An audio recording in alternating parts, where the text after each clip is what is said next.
You know the feeling when your mate's golf ball flies past yours? Or when you're on the green in regulation, but he holds it from the bunker? At Drummond Golf, we get it. That's why we have our lowest price guarantee. As Australia's biggest, you can count on our massive buying power for the lowest prices in golf. But if you do happen to find a lower advertised price, we'll beat it. The Drummond Golf lowest price guarantee. Unbeatable. Conditions apply.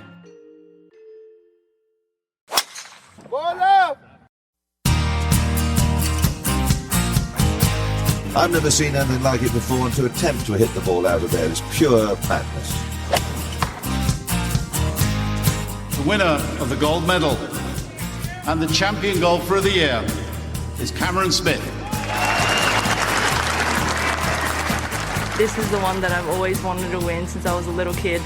So it just feels pretty amazing to be able to get it done today. It's amazing that it's my destiny to be the first Aussie to win. Just incredible.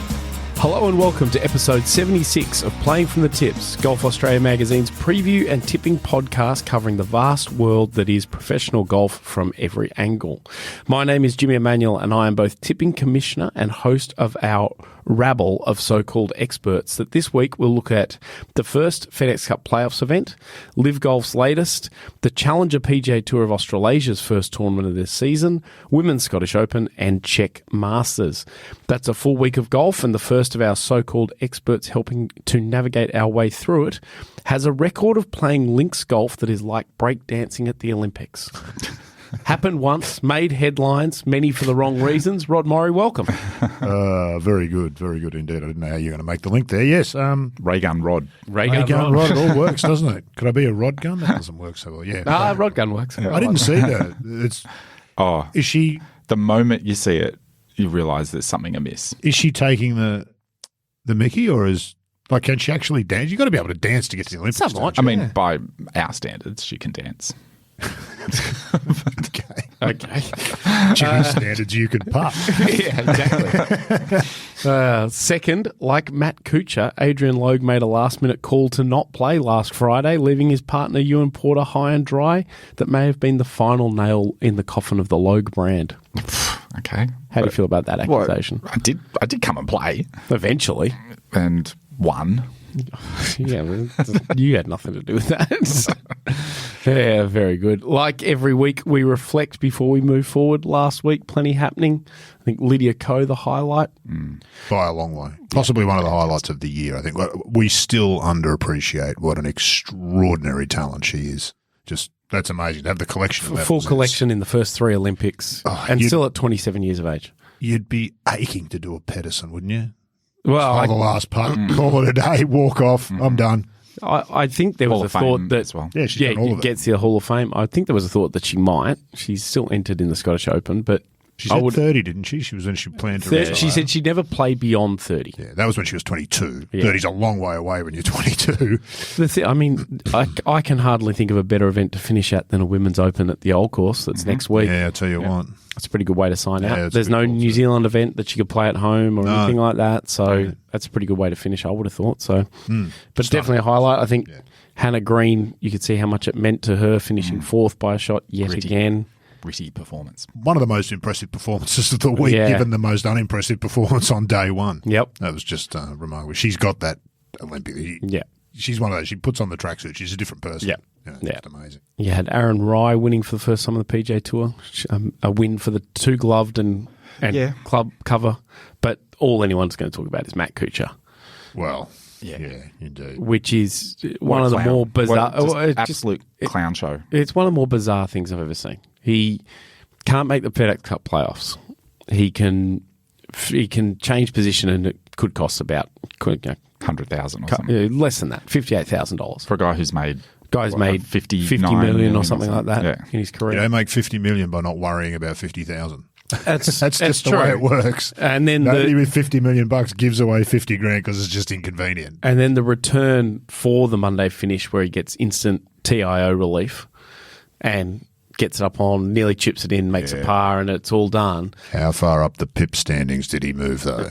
That's true. That's true. And it can have implications for top 125 and all that sort of stuff, but it's quite remarkable. And I don't know that it's not it's obviously got a lot of selfishness to it, but I don't know if it's not a bit of a slow play crack at Aaron Rai was playing in front of him. Aaron Rai is slow. There was issues with it. He said he was trying to help out the guys he was playing with who were trying to win. I don't know about that, but it's quite remarkable. Oh, look, Kuchar damaged his reputation almost irrevocably with that whole caddy thing in Mexico. He went from everyone thought he was a pretty decent guy, nothing, stunning either way about him, to people just really took it as like, and he's struggled ever since. Every single time anything involving Matt Kuchar, that's come back to haunt him. I think it did again this week. So. Yeah, an astonishing display of selfishness. And the other remarkable one of the week is Graham McDowell with a banned substance for using a Vicks inhaler, apparently, or some sort of Vicks product. Shout out to Vicks. And yeah, that's right. Then having a clip at the other tours in his statement about getting a substance abuse penalty. You don't get that McDowell athletic physique just from eating vegetables and working out, do you? I mean, anybody who was anybody knew there was something going on there. Remarkable. Well, and it's still happening. Like, in all sports, athletes getting caught for taking something you can buy over the counter, but it's got some element in it, and it can. Not in this case, it doesn't end careers, but in athletics and stuff, it ends careers. You'd think there's a simpler solution, but Anyway. And the other one I really thought, Jimmy, just to highlight. Our man Victor Perez got through on the number. Yes, that's Started right. the week at 71 or /70, and he's got through on the number. He's into this week. So well, my man Davis Riley didn't. Your man Davis Riley didn't. No, unfortunately. On last week, we had 2 top 10s, whole lot of close calls. Takes us to 107 top 10s for the year with 17 wins on our record, which, as Rod tells everyone in St Leonard's, are numbers unrivaled by any golf podcast produced by a former Golf Australia magazine columnist. on Shandor Street. Well, I don't even think you need to drill down that tight, but very true. Let's get stuck into this week. And first, we'll stay local for the time being. Start of the 2024-25 Challenger PGA Tour of Australasia season begins as it did last year at the PNG Open at Royal Port Moresby Golf Club this Thursday. Then there's a bit of a gap before they start up in Western Australia again. Royal Port Moresby might have Royal, but it's different to the Royal you're thinking of around Australia. Are you going up there this I'm year? not. I was going, but a few other things have come up, so I'm not going to be up there. But it's kind of tree-lined, flat land. Greens are slightly pushed up a little bit. Jungly areas. Cowgrass. Jungle areas where your ball's not coming back from, water where the ball's not coming back from, and you might not come back from because there's a couple of crocs in there. Send the caddy after the ball. It's got a good little finish. There's a couple of little short par 4s, a par 5, bit of water, and then it finished on a par 3 that's pretty flat but uninspiring, but they all gather around. There's marquees around it, a bit of excitement. The locals get right into it. It's got kind of a lot of elements. This is what I was going to ask you about because, we focus on, the high-profile golf kind of as we should. This stuff's important. Is there a kid somewhere in PNG who might see something this week that I think so. inspires him? I think so. Or even just a kid who's living in PNG, not a local, but there's a big expat community there. That's what a lot of the golf club is. What is the local connection with the golf? There's a number of local players who are all pretty much amateurs except for the pro in the pro shop who can play a bit. There's the local players, that's less part of it. It's the weekend, it's the biggest event kind of happening around town. So there's marquees, there's people everywhere. Lachlan Barker, when he won there last year, is like a local hero. I've never seen a region take to someone who has no connection to the place of ever, quite like they did. And there's sponsors keen to put money into it. They like having the event. So, is it a good model for growing the game at the grassroots? Do you think? I mean, obviously, I think it's important. It's a National Open. Yeah. It was a part of that National Open thing where the National Open winner used to get into the World Series Classic, and a guy from Cronulla won it a couple of times and would get a start every year. It was great. But I think it's important. I think it's an important region for Australia, and so to have an event there is good. Yeah. Lachlan Barker, as I mentioned, defends.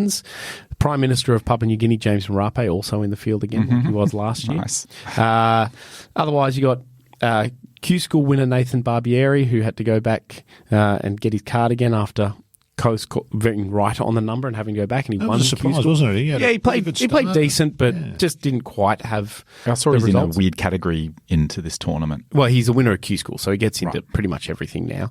He beat Max Charles in a playoff, who's a promising player, played college golf full 5 years, member of Kingston Heath, just looks a good pro sort of thing. So he's there as well. Louis Doblar, Andrew Campbell, who had a good year last year, Cade McBride as well.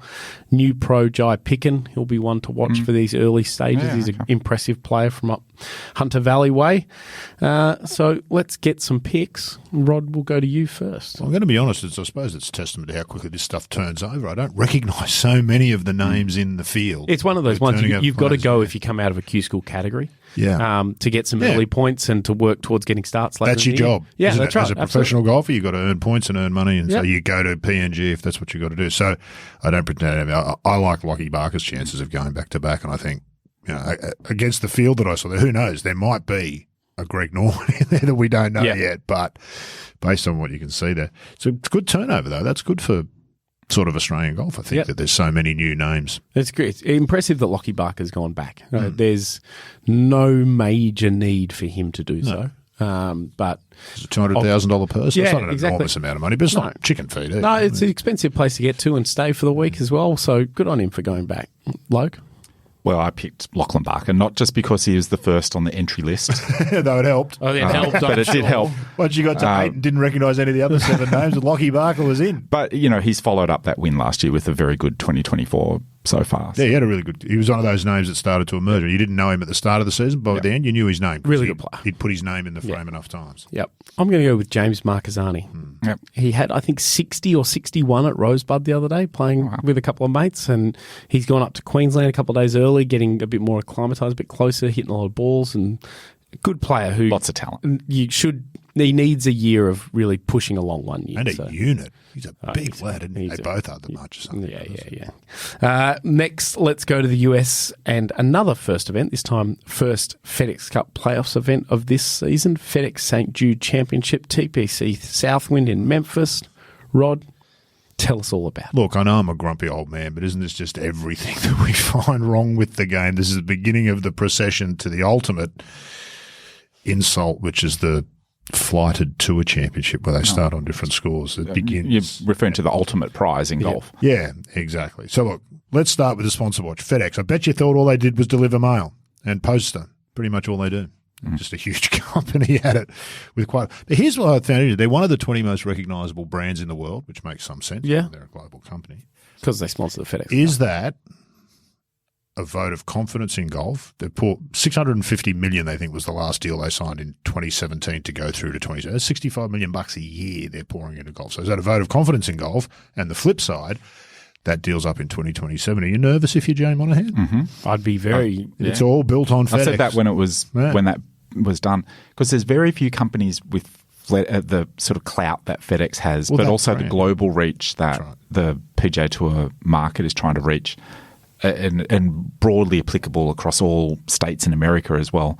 There's just not many sponsors sort of like unique, that. isn't it? And they've they got to need get a global them again. presence. Yeah. So that's really interesting. And so this event itself was the Westchester Classic all those years ago. It used to be played at Westchester Country Club. It was a staple on the PGA Tour. Started in 1967, almost unrecognisable. Now, 2007 when the FedEx Cup started, they began moving it around. Westchester, I don't think, can host anymore, can it? It's just too small for big-time tournament professional golf. I think that was part of the reason it happened. 2022, it moved to Memphis when FedEx came on board. That's their home base, became part of the playoffs. So it's a TPC Southwind. It's a gated community. It has an island green par 3. It's a TPC and it has lots of water. You had me at TPC. It's sort of. I think that was in the descriptor. Look, it will look immaculate on TV. It'll look so immaculate that it doesn't look quite real, kind of immaculate, and that's what I think. There's nothing wrong with it. It's just all a bit samey. Mm-hmm. You know, it's like McDonald's on steroids for fast food. Anyway, the winning score's been 15 under both times it's been played here, so it's testing enough layout. 15 under for these guys is not super low. 18th to swing hole with waterfront in the green. 11th will get some airtime because it's an island green par 3. There's really not much more to say about the course. But the players to watch, it is, of course, the best of the best. Tournaments within tournaments this week, kind of interesting. So only the top 50 from this week advance to next week, so that's the first thing. But there's also President's Cup spots, Jimmy, and I reckon Trevor Emmelman and who's the US President's Cup captain? Is it Stricker? No. Furyk? No. The US President's Cup captain is Furyk. insert It is name Furyk. here. I did get it right eventually. They make their picks after the Tour Championship. I think they've got 6 picks each for the team. So there'll be players, particularly on the international side, I think, for whom this next 3 weeks will be fairly important in terms of who to look out for. Well, the list is always pretty much the same as Scheffler and Schauffele. They've got to cool down at least some of them. Yeah. They surely, you would have to think. It's been a big year as well. Really has. Adding Olympics and everything. Yeah, exactly. They're not showing any signs of it. But those two are the obvious two. Rory's always in the discussion and has been for the best part of 10 or 15 years. That's testament to just why he's a level above so many others. They stand out, of course, because they're the best, but it's not those three only. Obviously, pick your favourite high-profile player. They'll likely be here, and you could make a case for all of them. But it's further down near the top 50 bubble. There's some interesting stories. Adam Scott's at 46. Yep. Zalatoris is at 49, winner here 2 years ago. Players like Justin Rose and Victor Hovland on the outside looking in. So I think that's where you'll find some of the more interesting storylines and whatnot. My pick is actually Tommy Fleetwood, who's tied third here last year. He's still behind high after bronze at Paris. Looking for an American. And looking to finally win his first tournament for US TV. Very good. Logue? Look, Scotty Scheffler. It's yeah. What can you do? You just can't. Big, I mean, just everything sets up for him well. He's still playing well. Yeah. He's Scotty Scheffler. Yeah. Because he's Scotty Scheffler. Yeah. I mean, I guarantee that's going to be a top 10. Yeah, that's pretty safe. That's pretty safe. Yeah, I agree. I am going to go with, because as you mentioned, he's on that bubble number, Adam Scott. Yeah. You've been backing him all year. Yeah, he's almost done the... He came second in Scotland. He was tied 10th at the Open. Yeah. He's playing really good golf. Really he's, if anything, the anti-Matt Kuchar of the same era. Very good call. So it's just grown and grown and grown into an ambassador. Yeah, it feels like he's making a real push for... and he really, really wants to be getting into those signature events on his own merit and then being able to get his world ranking and play majors and try and snag one more before he's... Be Adam Scott. He's got the fire in his belly. There's still something churning away in Adam, so I like him this week. At Drummond Golf, we understand your passion. Nice roll. And that's because every Drummond Golf store is owned and run by a local who loves the game as much as you do. Yeah, it's come off the face really well. Someone who knows where you play and what you need. Oh yeah, looking good. With Australia's biggest range and expert knowledge. Great. Now let's try that putter with this grip. So if you want to improve your game, see your local expert at Drummond Golf. Staying stateside, and LIV Golf is back at the Greenbrier, a former long-time PGA Tour venue. And Logue, you're going to talk all about it. Yeah, LIV Greenbrier is the penultimate event of the regular season for LIV, which means something is coming down to the wire in the LIV year-long season. And I didn't know what that was, but there's an individual race and there's a team race. Okay. And apparently in the individual race, there's still 6 LIV players with a mathematical chance to win the coveted individual champion title. Okay. Those are Joachim Niemann, John Rahm, who apparently is having a decent year. He's coming second in the LIV individual champion race. Tyrrell Corporation, Sergio Garcia, Louis Oosthuizen. Yeah, he's had a good year. And Cam Smith is just on the fringe there. Realistically, apparently, again, the way the points work, only the top 4 of those are really a chance. But we'll list 6 anyway. But also at stake is the lock zone. Yes. Where there's 24 players can guarantee their spots in the 2025 LIV Golf League. And at the other end of the spectrum, there's the drop zone where Pat Perez is apparently in danger of being dropped next year. It's just no more. Captains are exempt from the drop. Yeah, of course they are indeed. Which is the remarkable thing about the Majestics that have 3 captains. Yeah. just so just like that. There's a certain level, but yeah. In the team standings, apparently only the Crushers, Legion XIII, and Ripper and Torquay are a chance. My beloved Smash apparently out of the running. Well, particularly they actually had a point deduction for Graham McDowell. Okay. Oh, he's not just him, he's hurt. It's his team. That's right. Correct. I didn't even realise it was in Smash, but anyway. It's being played at the Old White Course at the Greenbrier, as we said, and which was up until 2019 the host venue for a military tribute at the Greenbrier. That was its last name, but it was definitely not that for a long time. There was many things before that. Classic. What else? Greenbrier Classic. It was for a long time. Yeah. It's actually still, as far as I can tell, this course is part of the TPC network. Still? Yeah. Oh, there's some politics going on behind the scenes there, you'd think, isn't there? Indeed. The last champion, interestingly, at a military tribute at the Greenbrier was Joachim Niemann. Yes. So, interesting return to this event for him. Yes, as if you've done some research on this and be big Greenbrier telegraphing perhaps your pick there, Jimmy. The course itself is one that every year, when this was a PGA Tour event, I thought to myself, should be my sort of thing. It's CB McDonald and Seth Rayner, and it's got a bunch of template holes. But as I recall, I've switched it on a number of times over the years and never found anything remotely interesting about it at all when it comes on TV. It just seems to have that same, I don't know if it's the TPC treatment, that it's got the same sand, It's got the same rough heights, it's got the same uniform green edge to edge. It's sort of in shadow a lot because it's quite a narrow place. It takes the golf out of golf, doesn't it? And it just doesn't look, or maybe it's the camera angles, I don't know. It's just the PGA Tour treatment of it just makes it look like this generic thing. But at the same time, I think it might be a place I'd be interested in playing. Yeah. Because it kind of has some good heritage. But on TV, it just looks like every other course, and I'm not sure why that is. But one thing of note, in Elevation Watch, yes, if I can bring back that segment, the average elevation is it's in Appalachia or somewhere like that. So it's quite high, 565 metres above sea level, which is higher even than Evian, which was okay. So it put in our scale, it's 3.1 Sahalis. Oh. Whereas Evian was only 2.6 Sahalis. So quite high elevation. That is quite high. Yeah, 3.1 Sahalis is nothing to be... nothing to be sneezed at. Yeah, nothing to be sneezed at. If you understand the Sahali scoring system, you'd know how impressive that was. That's right. Exactly. Who's going to win? Yes, I'd like to hear that, yeah. Well, I'm going to say, look, everything intersects on Joachim Niemann. He's leading the race for the individual champion. He's got record at this course, and he's in reasonably good form. Yes. Been in reasonably good form all year. So Joachim Niemann for me. The fact he won't get to play at President's Cup as well, there's a little bit of fire for Joachim. Yeah. Rod? Oh, I just said Cam Smith because even though he's got a mathematical low unlikely chance, but more than that, the team's in with a chance even though he isn't. So Cam will lift because he's an Aussie and that's what he'll do. He'll do a HANDA green. Yep. Ripper, mate. I'm going to go with Bryson. He won here last year. He always played this event pretty well as a PGA Tour event. Obviously playing pretty good golf, and the Olympic stuff will burn him a little bit. Filmed another one of his breaking 50s with John Daly the other day. Oh, did he? Did they break 50? Don't know.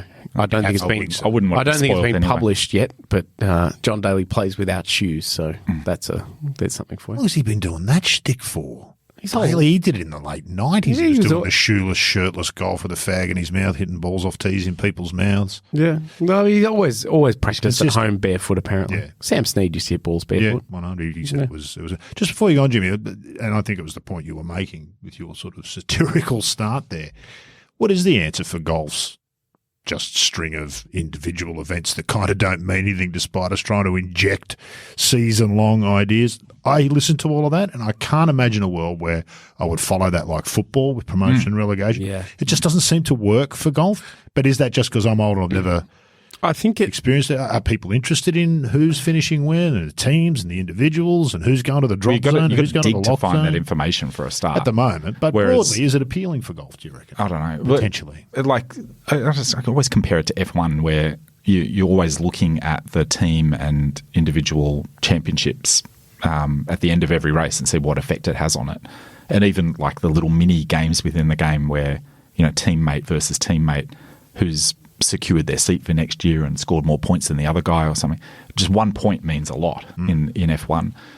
And we just don't have that in golf at all. I think we struggle with it that Liv's tried to bring it with this idea, but because it's not a part of the greater, world of professional golf. Culturally it hasn't been the norm. There's not the drop back and so they've got these rules in place, but they're not set. Like I said, like I joked about the Majestics thing, but that is holding that concept back. Yeah. That there's 3 guys on one team because they were the early adapters who were given good contracts and gave them some clout that can't go into the drop zone. And to be fair, it's a team full of guys not playing good golf. But also, hey, they're my Majestics. I know they're your Majestics. Well, I think the big difference is PGA Tour particularly, and to a lesser extent on LIV, just week after week, these people with no name recognition are winning.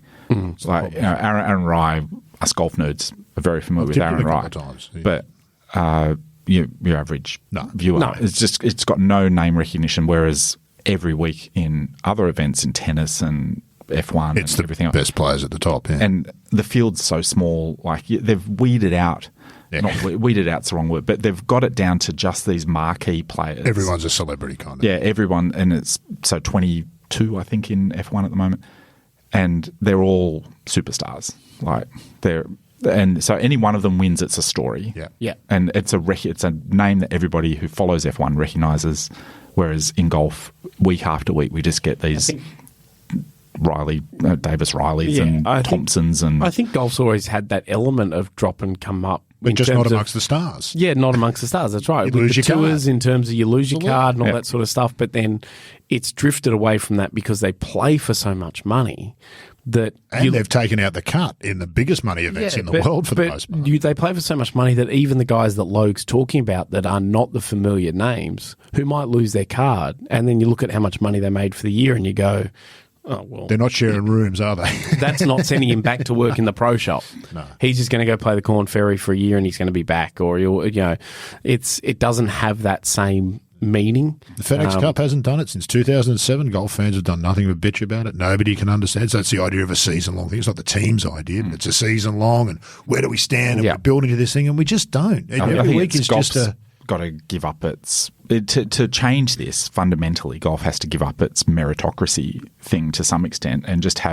you've got to pick the marquee players and put them in an elite league. And that's the whole idea of LIV. Fence that thing off. Sure. But LIV doesn't go narrow enough, I think. Like it's still like 48 players and there's a bunch of junk in there as well. Yeah. Like some true trash. How many genuine needle movers are there at the top of men's professional golf? Tiger is it? Yeah. You can extend it Rory to a little bit, couple of dozen, Spieth, I think. And maybe to 10. You haven't got 48. If you gave a couple of dozen a chance week in, week out to shine, then they would get name recognition as well. Like it's just because of the way you could isolate it and give it the sort of blanket coverage that elevates their names, even if the performance isn't quite the same as Tiger, Rory, Spieth level. But it means giving up meritocracy and putting the power of selection into someone else's hands. Like in F1, again, it's teams select these people, and different people bring different things to a team, like money from the country or money from a sponsor. And, just the fact that you're in one of these teams and you're at that elite level gives you the name recognition, and after a while you're a superstar. Would you want to do it? But it's not necessarily a meritocracy. It's not 100% a meritocracy. Would you want that for golf? I wonder whether... I think that's... An F1 type model? We're half... The problem is we're halfway there at the moment, and just these half measures that LIV has tried to do is not getting it done. So just go all the way. Go all in. Continues to be interesting. Anyway, I just wondered. Yeah, it's interesting. Whether it's just because I'm old and I've not grown up with it, so it looks new and therefore I don't understand it, so I reject it, or whether there's something problematic about it with golf. And I think it's probably a little bit of column A and a little bit of column B. All right, moving along. Sorry about that. That's quite okay. Moving along, and we go to the home of golf with the LPGA to spend 2 weeks in Scotland. With this week, they've got the ISPS HANDA Scottish Open before they play the AIG Women's Open at the Old Course next week. Third straight year that Dundonald Links in Ayrshire plays host. Celine Boutier, the defending champion. It's kind of a modern links on great golf land that was going to be part of a development that didn't end up happening. Loch Lomond Golf Club came in and bought in Kyle Phillips of Kingsbarns fame and a few others to sort of finish the work, and it's got some similar elements. And Logue, you were just talking about, you played there the other day. Tell us a little bit about it. A few weeks ago. It was a little bit unmemorable. Like every hole was a little bit the same. And it's one of those ones where you could tell the construction was, they just sort of gouged flat areas out to make the fairways and used the fill to make mounds either side. It looked a little bit like that from end to end. But, it is nice links land and it's rolling sort of thing. It lacks those sort of accents that really have an impact on your memory, like you have at North Berwick or something, where it can be quite boring, but there's these peaks of interest, and everything's just a little bit. Every gradient is a little bit too perfect. Yep. Everything's a little bit too. Like every mound is exactly the same size, and the whole aesthetic of it ends up being extremely pleasing, but a little bit same from hole to hole. I think it's probably in a good spot this year as an intermediary between going from Le Golf National to the Old Course. It's kind of like a soft landing. It's like nicely put. It's like I can get into the mode and I can start to hit the shots, but I'm not full quirk yet, so I don't need to worry and it about does have that, like it's nice fescue fairways and stuff, so you get that nice interaction with the turf. I can see how the scores have been pretty low, I think, over the last couple of years. I can see how they would absolutely tear it up. It needs wind really to defend against these players. Begs the question, could you build North Berwick today? And if you did, would it be accepted? And the answer is pretty no. Yeah, definitely no. No way. Yeah. So that kind of becomes the alternative, doesn't it? Yeah. I mean, Dundonald, it struck me as a outcome of the construction techniques that are used these days, the machinery and everything like that. Yeah. It's just all the mounding and everything is just like, that you can see how that comes apart. Whereas North Berwick is who would have put that together? But it's a result of a lack of construction. Yes, that's right. Yeah, that's right. How are we going to get from here to there? Yeah. We'll go around this or over that. Yeah. Pretty good field here. Gold medalist Lydia Ko, as mentioned, is listed. Silver medalist Esther Henselite as well. Aussies are Gabby Ruffles, Steph Kiriakou, Minjee Lee, Grace Kim, Hira Naveed, Whitney Hillier and Kirsten Rudgley, because it is, of course, co-sanctioned with the LET. Then other standouts, you've got Evian winner Ayake Fiore, Brooke Henderson, Lilia Vu, Jin Young Ko, Boutier, of course, after being the star turn. It's pretty deep, really. Especially given the Olympics was last week and the Women's Open's the following. This would have been a tough one to work out whether you want to play. And Evian wasn't that long ago, and it's kind of been – it always is a busy period, but with the Olympics thrown in, it really ramps it up for the women's game for a little while. So it is the week before a major. It's getting used to it, but there's a bit more about the week before a major for the LPGA Tour players. There's less money on offer, so winning means a lot more. So it'll be an interesting watch, and I think Maya Stark's going to win. She showed a bit at the Olympics. She's got a game really, really well suited to this sort of golf, exactly what Logue's described. Got links golf ability, but links golf where it's manufactured links golf will suit her a bit more. So I think she's red hot for here. She's a quintessential modern professional, isn't she? Oodles of talent. I always thought, I don't know whether she's got caddying for her at the moment, but a caddy was going to be a key thing for her. Yep. Someone to help her do the thinking part. She's got no problem with the hitting part, but she doesn't always think particularly well. And so, but she's an incredible talent. Yep. I tipped Hannah, I don't know. She'll be motivated after Paris, obviously, twice in a row, missing out Scotland's on Hannah Green. Scotland's Hannah Green. Yeah. Scotland's Hannah Green, that's right. Can I suggest to you that it might be hard for her to win? She's in the field, is she not? No. I'm getting off of that. No chance. She's going to struggle. Thank you, Rod. Badly. We haven't had one of those in a while. She didn't withdraw? I don't think she was What ever field in did the I look field. at? I'm sure I saw an earlier. Okay, well, there you go. So Hannah's on this. I don't know. This week between a major and Olympics, and do you really want to win this week? You have me believing. Yeah. So who would you like? Well, I have to find a proper field, won't I, to find a name? I'll go with Maya as well. You and me, Jimmy. Okay. We'll team up with Maya. Stick thick. Logue? I'm going with National Open specialist Ash Buhai. Yep. Nice. She was actually hasn't had a great year, but she's had a decent year, but she went well in the Olympics. Yeah, she's a very good player. Beautiful golf swing. Yeah. Finally, DP World Tour also in action. D&D or D plus D. Yeah, I saw this. I think it's D&D. I think you're right. Czech Masters. I believe Rod calls it the real Masters. So Rod's going to tell us all about it. Yes, indeed.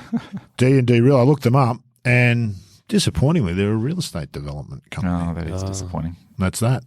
But they've been pouring a lot of money into golf in the Czech Republic because they've been sponsoring. This is the 10th year of this tournament, which is bon anniversaire. Yeah, look, good on them. Well, you wonder Well, they must do something for them, mustn't it? If they like FedEx, if you keep pouring money in, there must be some return on it. Three sitting in Australia talking about it. Well, it's kind of a something. kind of a vote for professional golf in a way, isn't it? Yeah, it is absolutely. Yeah. So if you're looking to do any developments in Czech Republic, I can highly recommend D&D. They're great supporters of golf. Support the people who support you. Absolutely, I agree. PGA National Czech Republic. Kyle Phillips designed it, did Dundonald Links. You were just talking about. He also did Yaz Links. I was surprised to hear you say that because he did Yaz Links in Abu Dhabi, which is a really interesting looking golf course of all the Middle East. It is. You would have thought that he would have done something. Who knows what happens from project to project? I think what constraints Dundonald was a takeover for him, like a finish of someone else's. Because they started building a course and then they ran out of money and sat for a long time. So it was one of those kind of deals. It's not bad. I felt like I'd seen everything there was to see after 9 holes at Dundonald. Anyway, look, this one looks pretty good. It's cut through a mix of forest and farmland. It's a very European sort of, what's the word I'm looking for? Landscape, visually. Plenty of width, even on the tree-lined corridors it looks to have, but nothing sort of stone. What does look interesting, quite a few of the greens look to have these little wings that'll poke out behind bunkers or poke off into a back corner. They could really hide some pins on this golf course if they wanted to. I don't know that they will. But they might. So far, they obviously haven't because scoring's not been a problem for the field. Mid-teens to low 20s have been the winning score most of the last 10 years. Thomas Peters is a 2-time winner here. Decent sort of field. This is one of those European Tour. It's a good European Tour event, but it hasn't got any of those huge European Tour names because they play sort of elsewhere. Todd Clements, the defending champion. I'd never heard of Todd Clements before he won last year, and I'll be honest, I'd forgotten Todd Clements between last year and this year, but just a good, solid player, still cutting his straight on the European Tour. Danny Willett, Francesco Molinari, the most recognisable names in the field. I don't think either of them's realistically going to win. Your more regular recognisable names like Ewan Ferguson, he says, pointing at Logue. Sammy Valamarco, Adrian Odeigi, Rio Hitsatsuni, these sort of names that you hear but perhaps don't know a whole lot about. Strange in the field, Scrivener, Micheluzzi, Hayden Barron, Andrew Martin, Tom Power-Horan. And interestingly, Joost Luiten is also in the field, and I'm tipping him because he'll still be livid about the whole Olympic debacle where the Dutch government wouldn't let him play. Same with Momoka Kabora. I know. It's just the administration for the golfers at the Olympics is a nightmare. I remember Ryan Fox's former manager, I think it's Kevin Healy. Yes. Kevin, moved back to the UK now. He was explaining to him what was involved in trying to get, because they've all got personal sponsors and they like you saw Rory wearing an Adidas shirt. You know, that just doesn't happen without it. Without a whole bunch of stuff. There's no, when you make the team, there's no posting Olympic content in your sponsor gear and all that sort of stuff. It's very, very. It's not a surprise that administratively you find these situations where somebody gets left out because of some decision made, but used to be filthy. Maybe that explains why Ray Gunn was in the Australian tracksuit. Clements has got an Australian tracksuit. A tip Logue. I'm going to pick a Scot with a very good golf swing. Who's not Ewan Ferguson. Connor Syme. Richie Ramsey. Nice. Richie. I haven't heard from him in a couple of years, really. But good man. Does a lot of good stuff. I like him a lot. Good friends with Clates. Yeah, he's into his course architecture. Yep. 106th currently in the race to Dubai, so he's got to make something happen. But this will be a venue that's familiar to him, and every now and then he's going to pop his head up. Yeah, he's good enough to win occasionally. This could be now. Yeah, and he's good enough to keep his card for year after year after year. That's a level of talent that most of us will never see. Saw a video of him the other day where he played his first US Open after he won the US Amateur. And after the first hole, there was a long walk at Oakmont. They started on the 10th. He was playing with Tiger and Adam Scott, I think. Oh, no, Tiger and Jeff Ogilvy. Oh. And walking to the next tee, and he's just got his putter, and he's a little frustrated. He's missed one. He's walking past the Portaloo and just gives it a bang with the putter. Gets up on the tee and looks around and sees Jeff, Squirrel, Stevie, his caddy. No Tiger. Tiger was in the Portaloo. He gave the rap with the putter. Very good. Very good. I'm going to tip Ewan Ferguson. Because I was tempted to.